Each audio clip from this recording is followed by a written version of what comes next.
에베소서 2장 1절에서 3절까지를 지난주에 우리가 살펴보았는데요. 그 내용은 허물과 죄로 죽었던 우리들이라고 말을 했습니다. 여기서 물론 죽음은 영적 죽음을 얘기한다라고 얘기했습니다. 그리고 영적 죽음의 상태, 구원받기 전의 상태는 세 가지의 지배를 받으면서 살았다 이야기했습니다. 그 세 가지가 뭐냐면은 이 세상 풍속과 그리고 공중 권세 잡은 자, 즉 불순종의 아들들 가운데서 역사하는 영이라고 했습니다. 그리고 세 번째가 육체의 욕심이라고 했습니다. 이 세 가지의 지배를 받으면서 살았기 때문에 본질상 진노의 자녀들이라고 했습니다. 그러나 바울은 이것을 말하려고 하는 것이 주 목적이 아니라는 겁니다. 과거에는 이런 삶을 살았지만은 그러나 지금은 구원받은 축복된 삶, 이것을 말하려고 지금 얘기를 하고 있는 중입니다. 오늘 봉독한 에베소서 2장 4절에서 10절까지에서도 구원받은 이후에 축복된 삶에 대해서 말씀을 해주고 있습니다. 영어 성경에 보면은 4절 제일 앞부분에는 접속사 but이 있습니다. but은 그러나 이런 뜻이잖아요. 그래서 1절에서 3절까지는 그때의 너희는 이라는 제목으로 지난주에 말씀을 나누었고, 그래서 오늘은 그러나 이제는 이라는 제목을 붙여본 것입니다. 첫 번째로 우리를 구원하신 그 하나님에 대해서 생각을 해보면은 하나님은 어떠하신 분이신가? 4절 상반절에 보니까 긍휼이 풍성하신 하나님이시다, 이렇게 얘기를 하고 있습니다. 이 긍휼이 무슨 뜻입니까? 긍휼이라고 하는 말은 마땅히 벌을 받아야 할 대상에게 벌을 내리지 않는 것, 이것이 긍휼이라고 하는 의미예요. 우리는 원래 세 가지의 지배를 받으면서 진노의 자녀들이었잖아요.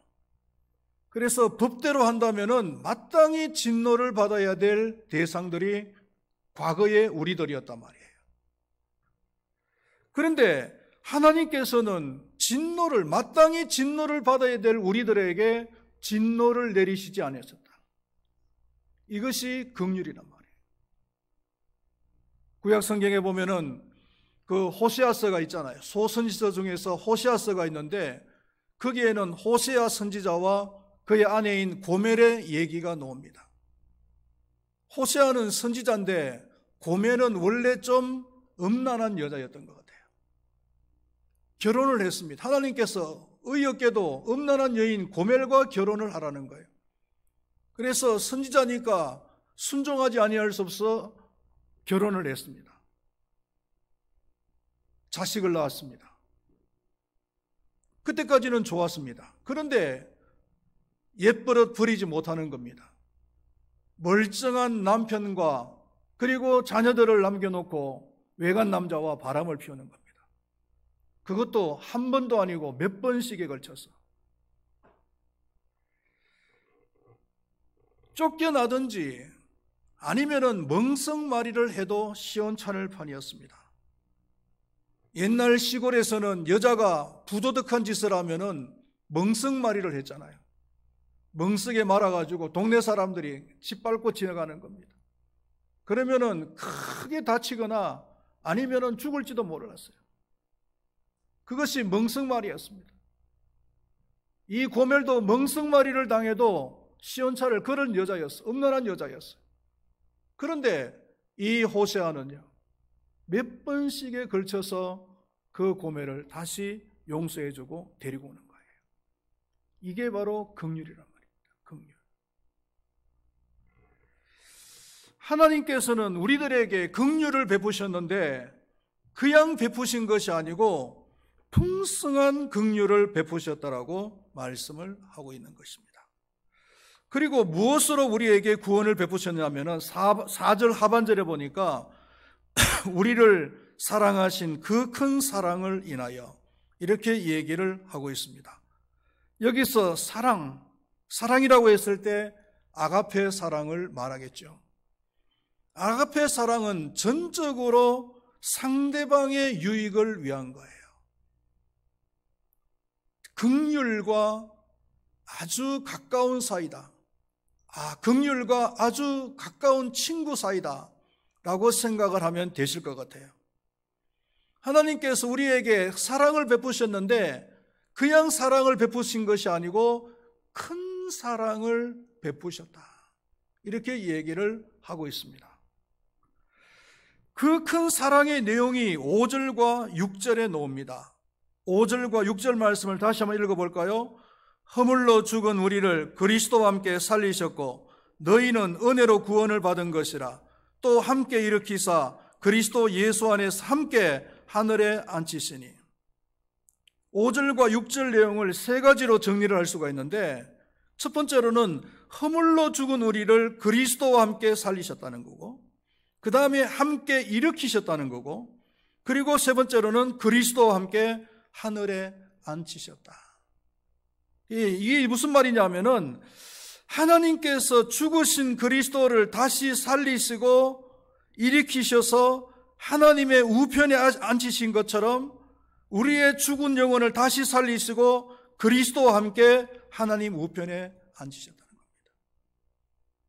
하나님께서 그리스도를 다시 살리시고 앉히시고 그리고 하나님 우편에 앉히신 것처럼 우리들도 죽은 영혼을 다시 살리시고 하나님 우편에 앉히셨다는 겁니다.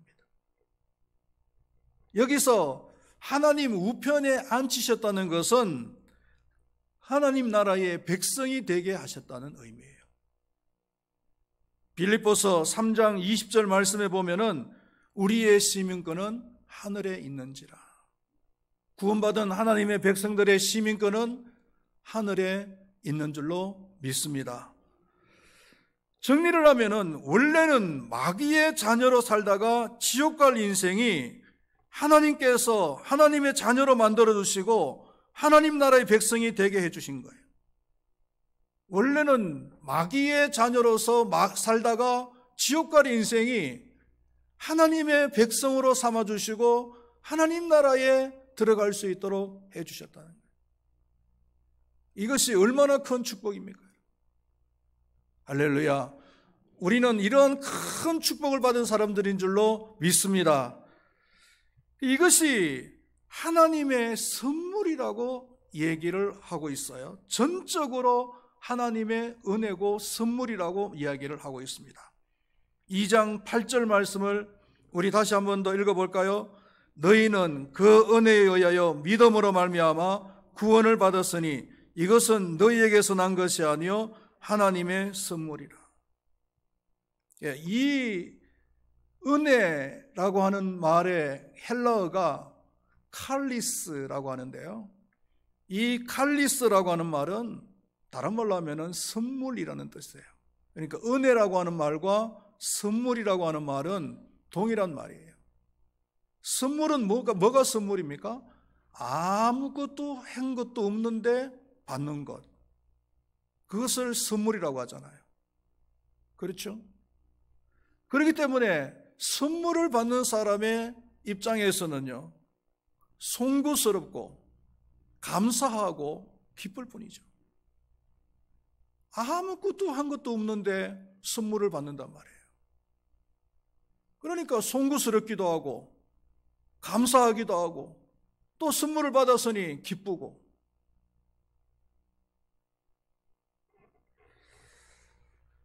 어떤 사람은 구원을 선물로 받았다라고 얘기하니까 너무나 송구스러워서 그런지 그렇게 얘기를 해요. 그래도 우리가 구원을 받는데 믿기라도 한 거 아니냐, 믿음이라고 하는 행위를 한 것이 아니냐라고 주장하는 사람이 있어요. 그래서 구원을 위해서 하나님께서 전적으로 하신 것이 아니고 사람 편에서도 한 것이 있다, 이렇게 주장을 하는 사람이 있단 말이에요. 그래서 구원은 하나님과 사람의 합작품이다, 이렇게 주장을 하는 사람이 있는 겁니다. 그러나 우리가 오해를 하지 말아야 될 것이 뭐냐 하면은 우리의 그 믿음이라는 것은 구원의 근거가 될 수가 없어요. 수단이나 통로는 될 수가 있을지 모르겠지만 구원의 근거는 될 수가 없다는 거예요. 이런 예를 한번 들어보면은요, 우리가 겨울철에 보일러를 켜잖아요. 그 보일러를 켜기 위해서 그 부착되어진 컨트롤러의 버튼을 누르립니다. 버튼만 누른다고 해서 보일러가 켜지고 우리가 겨울 내내 따뜻하게 보낼 수 있는 것은 아니지요. 그 버튼이 켜지기 전까지 엄청난 그런 시설과 그리고 작업이 이루어져 있었다는 것을 우리가 알지 않습니까? 천연가스를 채굴하기 위해서 엄청난 시설과 작업을 하는 것, 그리고 채굴한 그 천연가스를 우리 국내까지 운송하기 위해서 얼마나 많은 노력이 필요합니까? 그리고 깨끗한 가스를 만들기 위해서 필터 작업을 해야 되고, 그리고 그 가스를 집까지 연결하기 위해서 수없이 많은 그런 배관 작업을 해야 되잖아요. 이런 작업들이 다 이루어지고 난 뒤에 버튼을 눌러야 보일러가 켜지는 것이, 작동하는 것이지, 이런 작업 없이 버튼만 누른다고 해서 보일러가 켜지는 것은 절대 아니다 말이에요.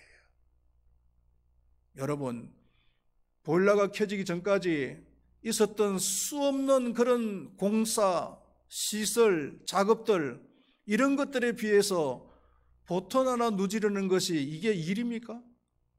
이게 일이라고 말할 수 있어요? 만약에 이것을 일이라고 말하는 사람이 있으면은 참 어리석은 사람일 거예요. 뻔뻔스러운 사람일 거예요.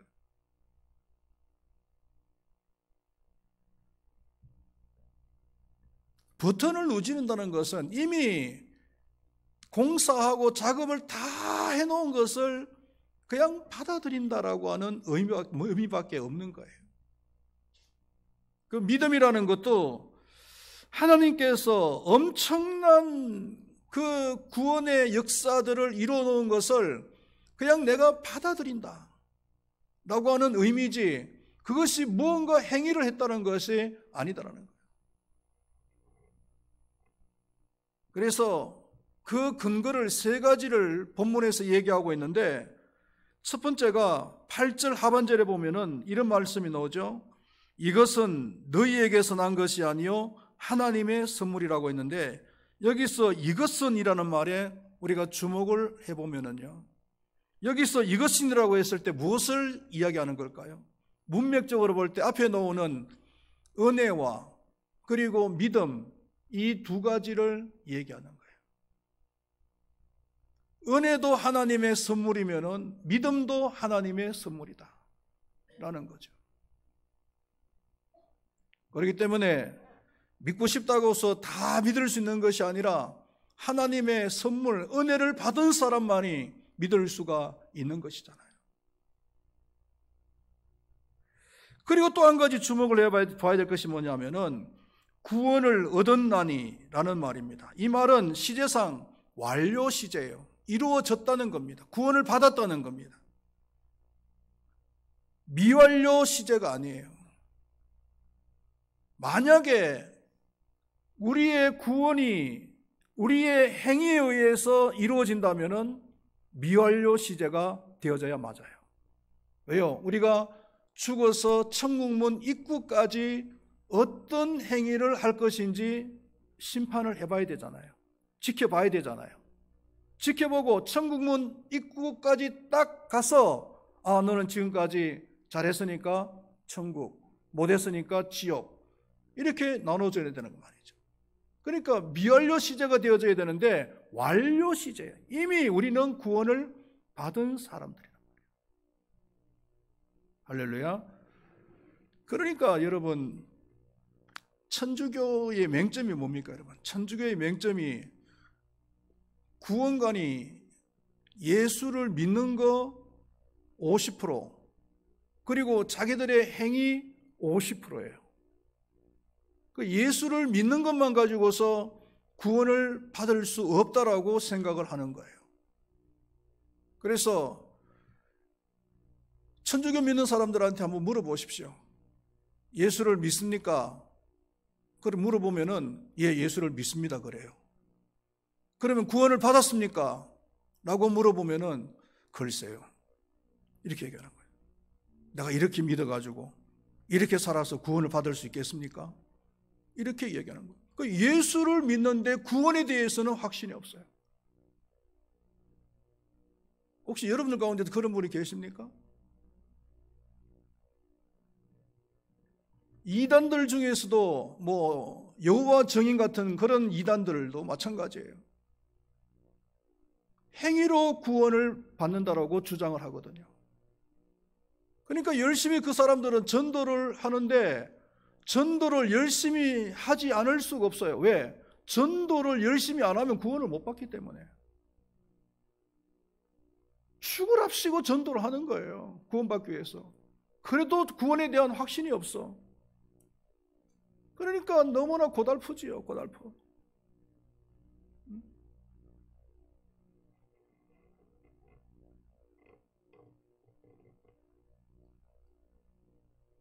요한복음 5장 24절에서 예수님께서 뭐라 그랬어요? 누구든지 내 말을 듣고 나를 보내신 이를 믿는 자는 영생을 얻었고 이미 얻었다 그랬어요. 심판에 이르지 아니하나니 사망에서 생명으로 옮겼느니라. 이것도 영적 생명을 이야기하는 겁니다. 사망에서 생명으로 옮길 것이다가 아니고 옮겼다 그랬어요. 이미 옮겨졌다 그랬어요. 완료예요.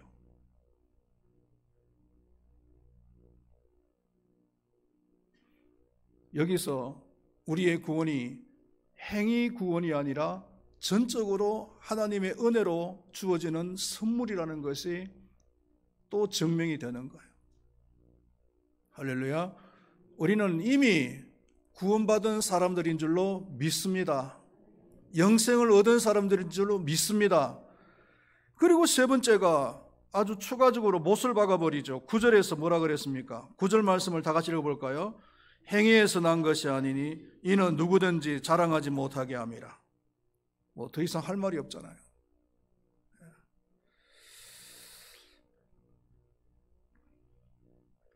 우리는 이미 하나님의 선물을 받아서 하나님의 자녀가 된 사람들이고 하나님의 백성들이 된 사람들입니다. 우리의 시민권은 하나님의 나라에 있는 줄로 믿습니다. 할렐루야.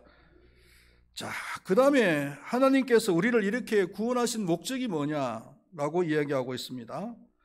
구원하신 목적, 은혜를 베풀으셔서 구원하신 목적이 분명히 있다고 이야기하고 있는데 10절 상반절에서 우리 한번 다 같이 읽어볼까요? 10절, 우리는 그가 만드신 바라 그리스도 예수 안에서 선한 일을 위하여 지으심을 받은 자니 됐습니다. 거기서 보면은 만드신 바라, 지으심을 받은 자라 이렇게 이야기하고 있죠. 여기서 이 만들다라고 하는 말은 창조 행위를 말하죠. 여기서 창조라는 것은 원래의 천지 창조를 얘기하는 것이 아니고 재창조를 이야기하는 겁니다. 재창조라는 것은 구원 사역을 말하는 거예요. 하나님께서 왜 재창조를 하셨는가? 왜 우리를 구원하셨는가라는 겁니다. 여기서 이 만드셨다라고 하는 그 말의 헬라어가 참 재밌는 단어예요. 그 헬라어 단어가 뭐냐면은 포이에마라는 단어입니다. 포이에마. 이 포이에마라고 하는 말에서 무슨 영어 단어가 나오냐면은 포임이라는 단어가 나왔어요. 포임이 뭐예요? 시잖아요. 시. 시를 포임이라 그러잖아요. 여러분, 시인들이 아니면은 시를 쓰는 사람들이 시를 쓸 때에 그냥 막 씁니까? 그냥 막 쓰는 것이 아니죠. 한 줄을 쓰더라도 여러 가지 생각을 해서 시 한 줄을 한 행을 쓰는 거예요. 심혈을 기울여서 시를 쓰는 거죠. 그래서 정말 그 고뇌에 담긴 그런 그 내용이 그 시 속에 담겨져 있는 거예요. 하나님께서 우리를 구원하실 때 그냥 구원하신 것이 아니라 이렇게 시인이 시를 쓰듯이 심혈을 기울여서 우리를 재창조했다. 우리를 구원했다는 겁니다. 그 재창조가 뭐냐면은, 목적이 뭐냐면 선한 일을 위해서. 그 선한 일이 뭐냐? 7절에서 이미 말씀을 해주고 있죠. 7절 말씀을 우리 한번 다 같이 읽어볼까요?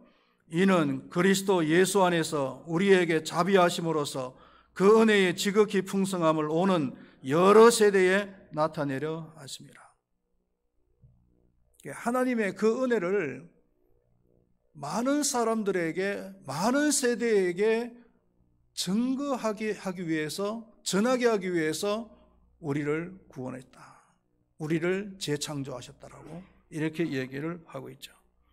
그래서 구원받은 우리들이 해야 될 일이 뭐냐 하면은 때를 얻든지 못 얻든지 하나님의 그 크신 은혜를 증거하는 일인 줄로 믿습니다.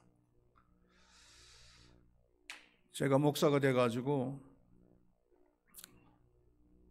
괴로운 것 중에 한 가지가 뭐냐면은, 힘든 것 중에 한 가지가 뭐냐면은요, 성도님들이 저한테 선물을 하고 뭘 많이 베풀어 주셨는데 그걸 말을 못하는 거예요.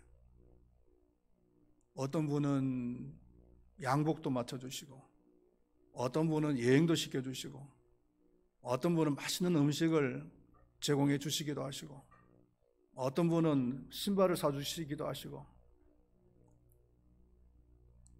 여러 가지 좋은 선물들을 주셨는데도 불구하고 말을 할 수 없다는 것이, 누가 어떤 선물을 주셨더라 라고 성도들에게 공적으로 말을 못하는 것이, 그게 힘든 것 중에 한 가지예요.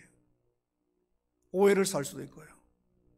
근데 그것을 공적으로 내가 어떤 선물을 받았습니다 이야기하면은 성도님들이, 목사님이 무슨 의도로 저런 얘기를 하시지? 오해를 받을 수가 있잖아요. 그러니까 얘기를 못하는 거예요. 근데 선물을 받았으면 굉장히 기쁘고 좋은데 이걸 누구한테 좀 얘기를 해야 되는데 얘기를 못하는 거죠. 그러니까 그게 참 힘들어요. 힘든 것 중에 한 가지예요.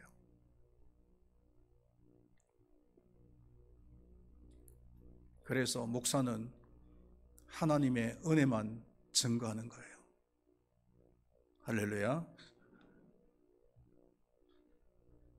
결론적으로 말씀을 드리면은요, 원래 우리는 마귀의 종이 되어져서 저주받은 삶을 살던 사람이었습니다. 그러나 하나님께서 풍성하신 은혜를 베푸셔서 구원하여 주시고 하나님의 백성이 되게 해주셨습니다. 이것은 절대로 사람의 행위에서 놓은 것이 아닙니다. 하나님의 선물입니다. 구원받은 우리들은 풍성하신 하나님의 은혜를 때를 얻든지 못 얻든지 증거하는 삶을 살아야 될 줄로 믿습니다. 기도하시겠습니다.